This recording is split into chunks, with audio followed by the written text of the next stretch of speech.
Radio Retrofuture. Welcome, ladies and gentlemen, to a new episode of Radio Retrofuture. As always, I am Bansert, and today with me is Bryan Oliver. Hello. And before we start, if you haven't already subscribed, please do so. And of course, like this video if you enjoy it. And I must also attend you to our Patreon for if you want this show to expand. Please consider donating like $1 each month to support the show. And with that being said, it's time to turn to our guest. Bryan, how are you doing? Oh, I'm doing fantastic. The elections are over. I'm great. I think that the elections are over is a great step for anyone's peace of mind at this point. But let's not dwell on it too much. So, you are the producer of Tales of a Broken Reality. But what else does Bryan do in his daily work? I do a lot of marketing for a city program here where I live in Colorado, which is a lot of video work and a lot of graphic work, things like that, social media type stuff, and then a whole lot of time being a dad to 3 children. So they really keep me busy. I've got a 10-year-old and a 7-year-old and a almost 8-month-old who's got his first tooth coming in. So very busy all the time. It's nonstop. Before we start talking about Tales of Broken Reality, how did you get into steampunk? What was that first experience like? I was in Amarillo, Texas at an event called Amicon, and I was there doing photography, just hanging out with one of my buddies who's really, really big into comic books, and he was doing an artist table. I was just kind of walking around, and I kept noticing all these people that were dressed more Victorian, but with an edge to it, and I was like, what is this? Who are these people? And at that point, I come around a corner and I met Mr. Fox and Amelia Whitaker from Airship Isabella. Cedric was there as well, and as a few others. He was busy at the time talking to some other guests, and I just got talking to them like, what is this? This is really, really cool. Looked at a multiverse map type thing, bought a hat from them, and just talked for a little while. And then, of course, added them on Facebook and everything, and got talking a little bit more. Found out that in my town there was actually already a group of steampunks, that met like once a month just to hang out. So I started going and hanging out. Is that Amarillo Steampunk? Yeah, Amarillo Steampunk is that group. Got with them, and we all just started hanging out and thinking about costuming and characters and different fun events that we could do. Being more social. Started hanging out at different people's houses, actually doing builds together and stuff like that. So that was sort of my introduction into it. And from there also, reading literature, like Bone Shaker, stuff like that. Of course, there's all the different movies that some people could say is steampunk or is not steampunk. I try not to let it go by definers. Too many definitions and you just get bogged down. Mm-hmm. It's just, I like it. It's a look that I like, and it's what I wear a lot. Mm-hmm. Could you define what is the thing that appeals most to you? For me, it's probably, I would say probably the tech aspect of it. When technology is integrated into stuff where it looks old, but at the same time it looks way more futuristic. Mm-hmm. That's what really sucked me into it. Stuff like that, and not just the weaponry, but all the other gadgets and gizmos and stuff like that. And then I also really, really like the sense of class that goes with it, of mutual respect for each other, of sort of having, a standard, things like that. The fact that people are willing to learn from each other. Everything has a little bit of competition to it, but with steampunk, that is normally just in fun. And you can see people learning and growing together as they do stuff and try new things. Okay, so could you explain what Tales of a Broken Reality is as a project, and how did it get started?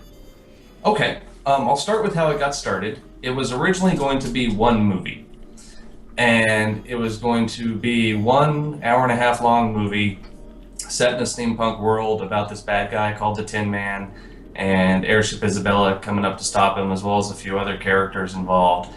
And then I moved down to New Orleans, and while I was down there, I met with another director, and he was telling me maybe you should go episodic with it. And the reasoning for that is there are so many steampunk characters out there.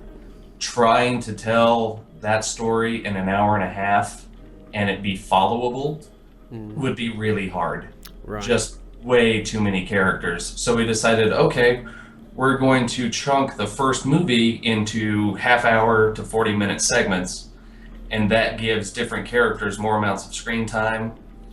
And then it also allows us to tell a story that is supposed to continue rather than just, look, there it was and it's over. It was really designed to allow people to be their characters on screen and actually get to be those personalities. It's one thing to dress up as your character at a con and talk about your character. It's another thing to get to be that character, and whether you're a good guy or a bad guy, hero or villain, or just a shopsmith, whatever it is, getting to actually put on the character and behave the way they would behave is a kind of different experience than what a lot of people get to have. So we wanted them to have the opportunity to do that. Another reason that we've gone kind of episodic with it is we wanted to allow this project to grow and show people that you can do this and you can be a part of it without having to have a bunch of expensive equipment, without having to have the newest, latest, and greatest whatever. That if you can take your cell phone out, you can turn it sideways, and you can get people to go out there with you and record, you can tell a story. Mm-hmm. And so that was sort of the evolution of it and how it became what it is now. Okay, so you just mentioned that the idea is that people can shoot their own scenes. I understand, but were there also scenes that you shot yourself with an actual script? Yeah, we have, like I said, we have the bigger story, which is the story of the Land of Oz. Basically, it's just a really twisted version of it. Mm-hmm. And if someone from outside wants to be a part of that bigger story, then we either work out a way where we can all get together and shoot that, or we write up some script for them that will fit with that story, but that they can do separately and on their own.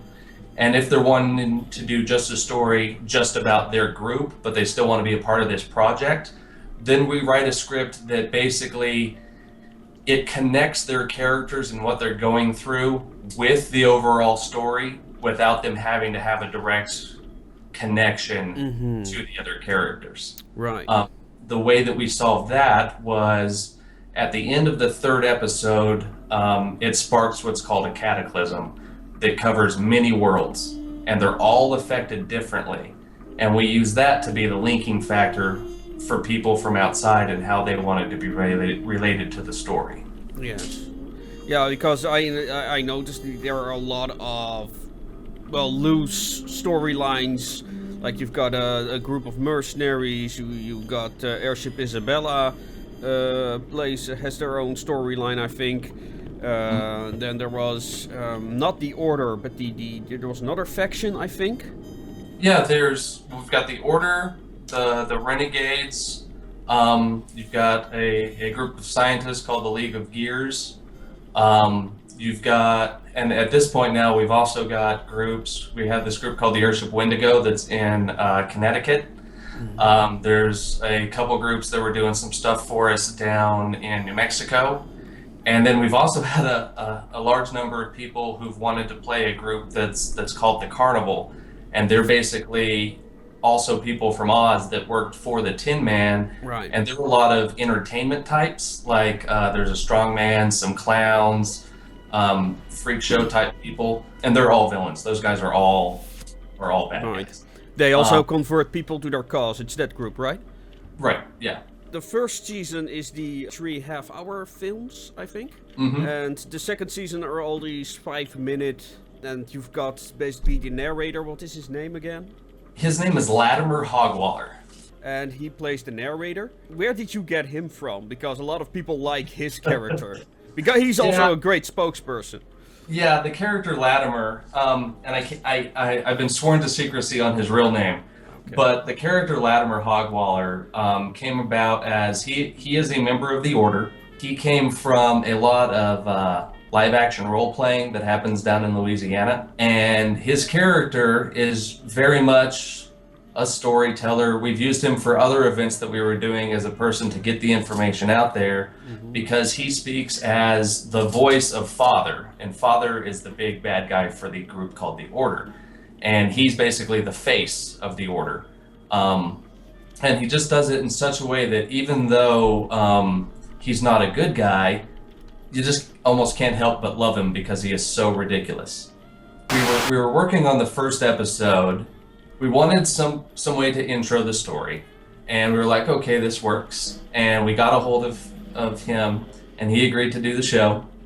And then while we were doing it, I was like, wait a minute, we can also use him actually in the episodes. If we're doing these episodes like they're being told from a storybook, and he's doing a show for children, being like, let me tell you a story, opens the book.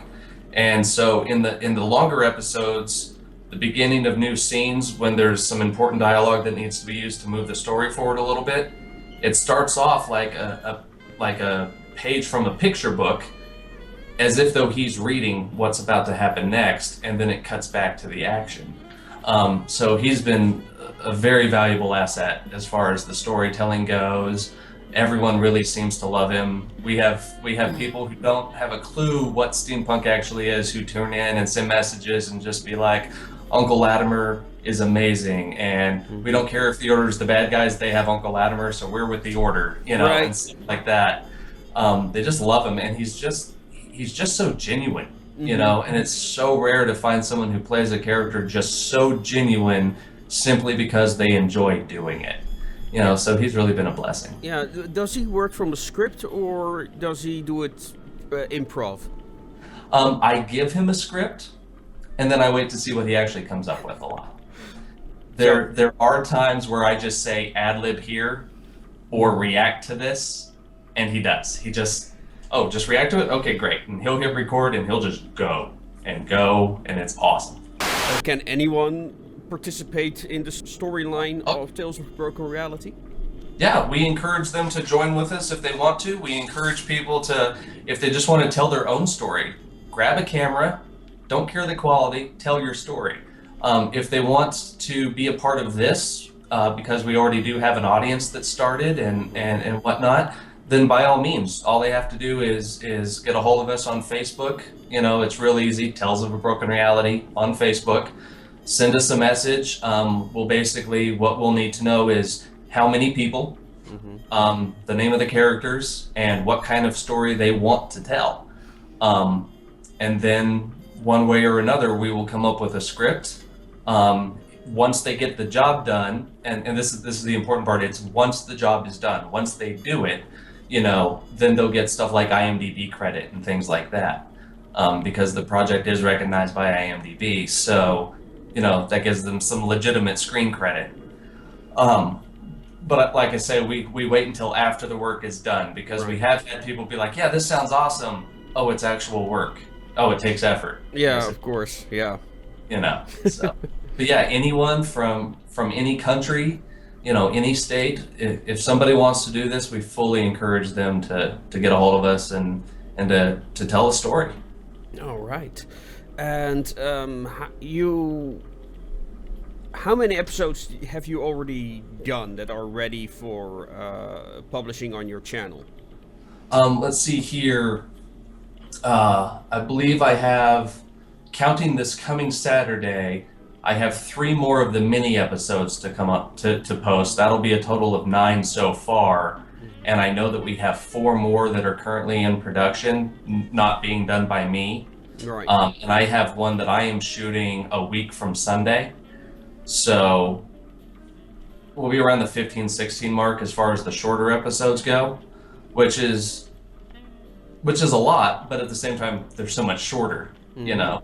And then starting in December, we're going to hit it hard and heavy as far as writing out the next 3-episode trilogy of the half-hour type stuff. We've just been working on making sure we can get certain locations and casting done here locally in Colorado before we move too far forward, because there's nothing worse than either having to recast or completely rewrite because you can no longer use a character and whatnot. So I try to make sure that all those I's are dotted before we move forward on that. So hopefully by the end of next summer, we'll have another hour and a half worth of show for the bigger part of the story.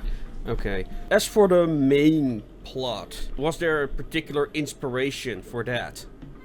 Well, I've always really been into The Wizard of Oz and wanted to do a little bit of a different take on that. Where you've got the characters, but it is not the same story at all, where the characters are more representations rather than actually being those characters. The reason that my character is called the Tin Man originally came from doing some roleplay stuff where this other character and mine, we were working on a story, and since my character has so much of him that is mechanical instead of human anymore, because he basically got torn to pieces, the guy made fun of him and called him Tin Man. And I thought, well, what if he uses that as a name to instill fear instead of as something to, hurt his feelings? I was like, oh, you want to call him the Tin Man? He's going to use that.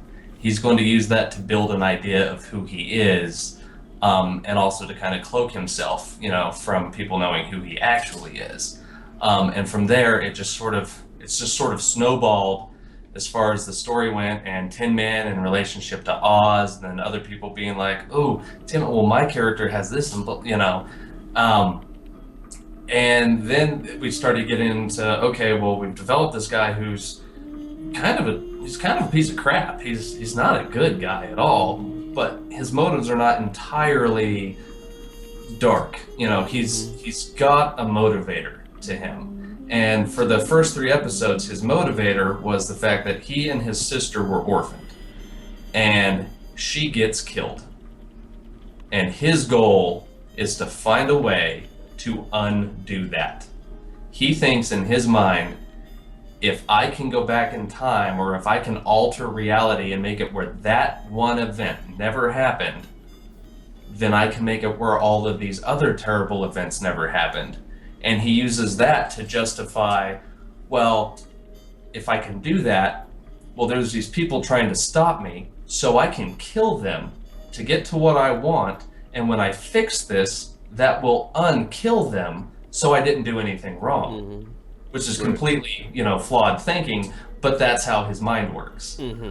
Because all he cares about is, can I save my sister's life? Anything is worth doing that. But he doesn't take into account the real devastation that could cause. Yes. I also noticed for one of the more background-esque parts of the series, you use drawings. Mm-hmm. Have you drawn those to yourselves, or has somebody else done that? No, we've had a few different people work on the artwork. I believe the main drawings you're probably talking about were done by a friend of mine named Boone. Boone is also in Louisiana. I can never say his last name right. One second, let me make sure. Busanelli, I believe is how you say it. Yeah, Boone Busanelli. He did all of that artwork for me. That was his contribution to the show. He lived a little far off for actually getting to where he was and getting the shooting done, and was sort of off a little more distant than the rest of us, so it was hard to collaborate as far as video work goes. But he was able to help us out with that artwork and whatnot. And then what I did was I used keyframing to slightly animate it just a little bit to sort of tell that intro story as far as Oz and the witch and the wizard and creating the Tin Man and the Scarecrow and the lion and stuff like that. Plus that really helped with stuff that would be really hard to shoot using just practical shooting, which is what we have access to right now. Yeah. And you also, because you mentioned the Wizard of Oz, and the Tin Man was originally created by a witch. No, he was originally created by a character called Ratchet to kill the witch. Oh, okay. All Yeah. right. Yeah.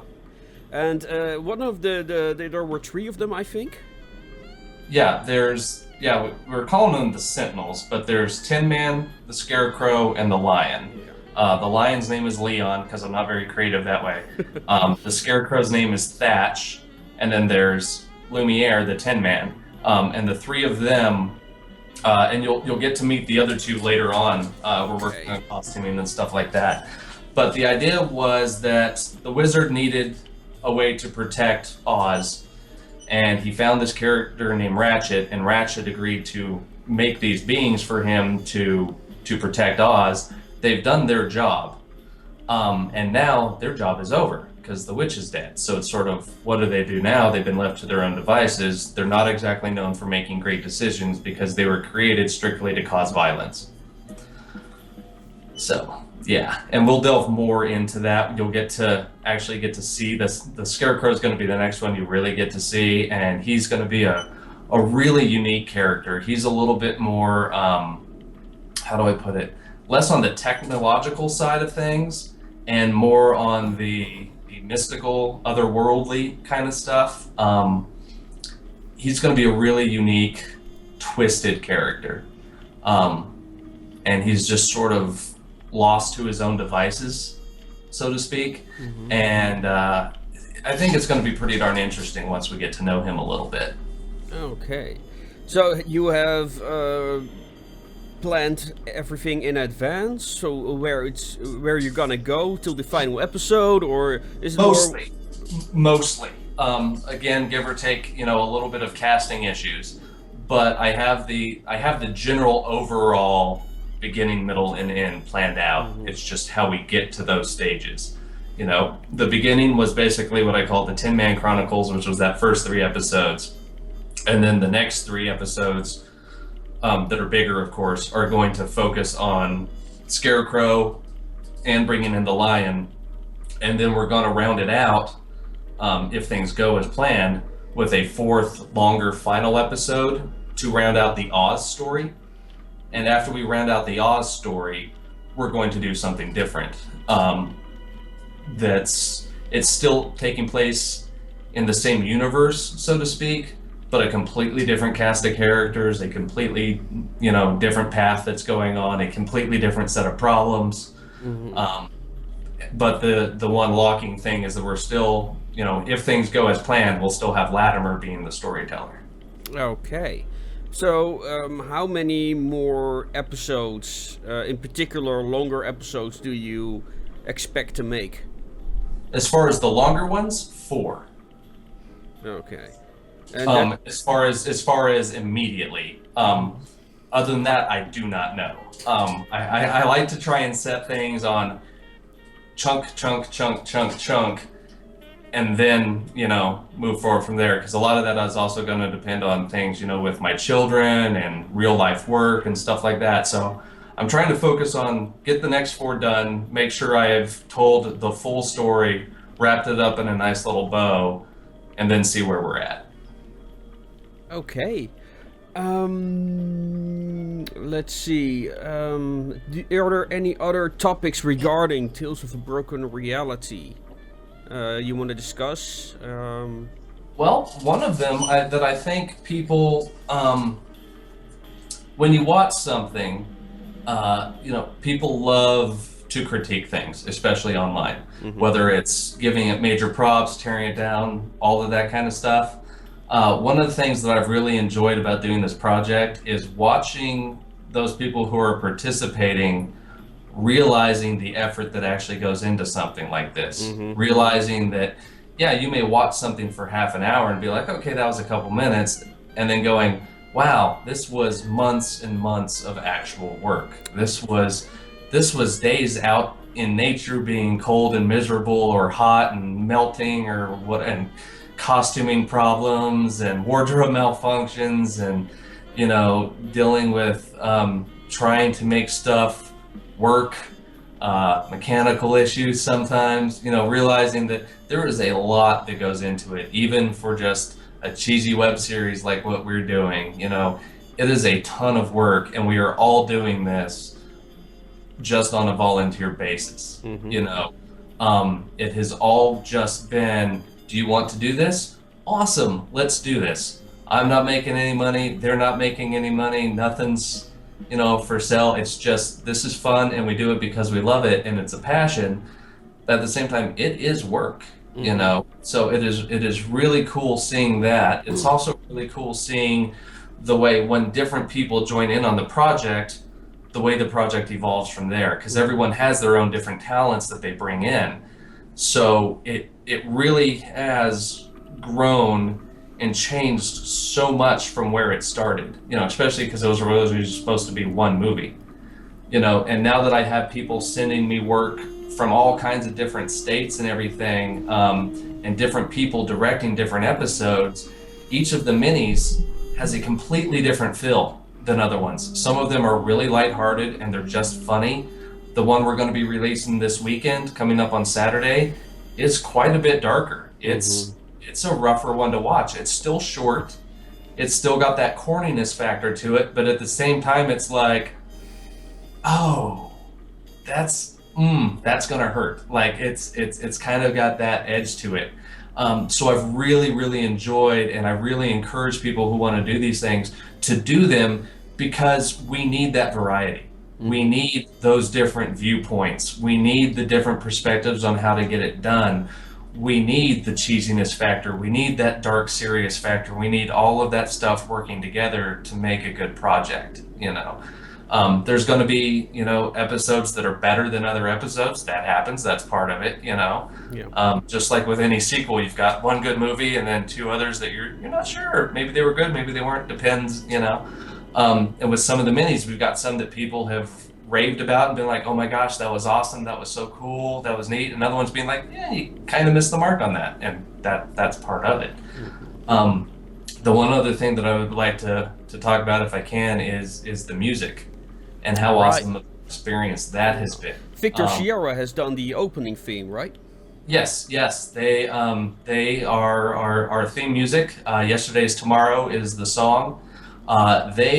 Captain Bob has been so supportive of this project. Yeah, he's a great guy. Yeah, it has been absolutely amazing. Just super awesome guy, really easy to talk to, very supportive of the arts. He basically, I came to him, I was like, I love this song, I would love to use it. What are your thoughts? And he was like, let's do this thing, you know. And then they had some other tracks that I was like, oh my god, this would be so good for XYZ or whatever, and they were like, let's do this. The Steampunk Stompers, Mark Petty, fantastic to work with. Really into the project, was basically like, what do you need? Let's make it happen. You know, that has been great. The Velveteen Band has been really cool with us. We told them, hey, we're looking for this, and we really like this song, you know, Too Much Whiskey, what can we do about it, you know? And they're like, boom, let's make something happen, let's get the word out, you know. And then The Cog is Dead as well. The Cog is Dead has been, man, John Sprocket over there, he has been really supportive. We just, a couple days ago or whatnot, released we took one of the video segments from episode 2, where there is no dialogue or anything, it's just the song Repairman from their album Carnival of Clockwork.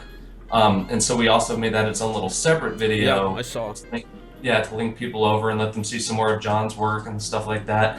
All of these musicians have been a huge help to us. They've really saved our bacon, as far as music licensing and stuff like that, and just being really cool about it, you know. Plus, I think it's also been helpful what we're doing for them, showing their work in other than either just a music video or just a lyric video. You know, you're getting to see it represented differently, and I hope I'm not speaking out of turn when I say that, but they've all been huge blessings to us. Really appreciate all of those bands and the musicians and the time that they have put in, and you know, even just the shares, even just the, hey guys, we're in this one, give it a watch, you know. It's been really encouraging. Yeah. Well, they've also been very supportive to this channel. As a matter of fact, I've got The Cog is Dead in 2 weeks, I think, on the channel. 2 or 3 weeks, I'm not sure. But they're gonna be in here. Captain Bob was one of the first musicians I've had on this channel, and Mark Petty I had about 2 months back. So Yeah. if people want to watch those episodes, I can put those in the description. And of course, if those people that are listening and haven't already subscribed, please do so. You'll be posted on every new episode that will be on this channel, including the vlogs. And yes, I think that was enough for my shout out for now. Like I say, it's on YouTube, Tales of Broken Reality. We've got our different playlists from full episodes to fragments. Fragments is what we call the shorter ones just because they're fragmented. I also want to give a huge shout out to my friend Joseph, whose last name I'm going to butcher because it's very southern. Rousel, I believe is how you say it. But he has done a lot of CG work for us. He created the Fragments graphic open. In episode 3, he created like the train and the little mini vignette that we use to sort of move the story along. He's been just absolutely a godsend to me as far as graphics have gone with the 3D modeling and things that he's done. I just encourage people to please subscribe if you like what we're doing. If you do, please share it in your groups. And if you want to do an episode, just get a hold of us. We'd be more than happy to have, people participating. Man, we've covered a lot. Yeah, okay. And then I think it's time to end with a motivational speech by Bryan here. Yeah, do the thing. That is something that I fully believe in. If you want to do something, if you want to see if something's going to work, do the thing. Go out there and do it. That was something really big when I was doing a lot of work with ASI, was do the thing. The only person stopping you is you, so do it. Okay, and with that being said, ladies and gentlemen, it's time to say goodbye. As always, if you enjoyed our video, please give it a like. This will not only help my channel, but every channel that's related to steampunk, because it will make more videos that are related to steampunk appear in everybody's feeds. So please like and subscribe. Tales of a Broken Reality is featured on my channel, but I also put the link down here in the description for those that want to watch Tales of a Broken Reality.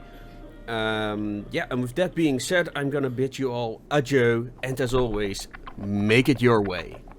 Goodbye! Much better than Mars. Mars is dry and cold and dark and red, and I prefer green, fresh, sunny Earth, actually.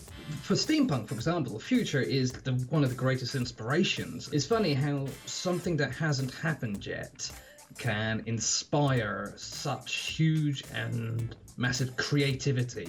Don't have too much respect for the old literature and play with literature. That's what I would like everyone to do.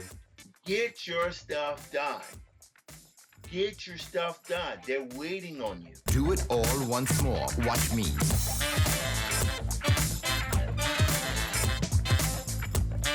I'm going to show you the next 2 parts right here.